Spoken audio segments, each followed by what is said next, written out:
Hello everyone, welcome back to the channel. Hope you are doing well and fine. And in today's video, I'll be showing you how to fix your birthday on Facebook. So without wasting any time, let's just jump right on the video and make sure to watch this video till the end and follow the steps as well. Now the first thing that you need to do is head over and open up your Facebook app.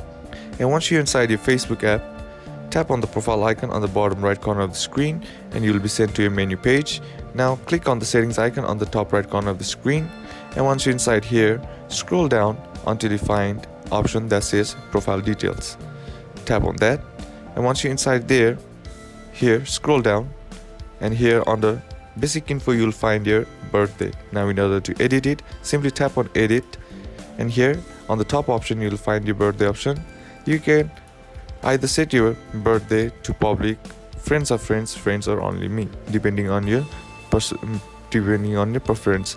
Now in order to edit your birthday, under birthday you'll find an option that says edit in account center. Simply tap on that, and once you tap on that, you'll be sent to edit your birthday. Now all you gotta do is edit in your birthday and then tap on save, and that's basically how to fix your birthday on Facebook. And that's it for today's video, guys.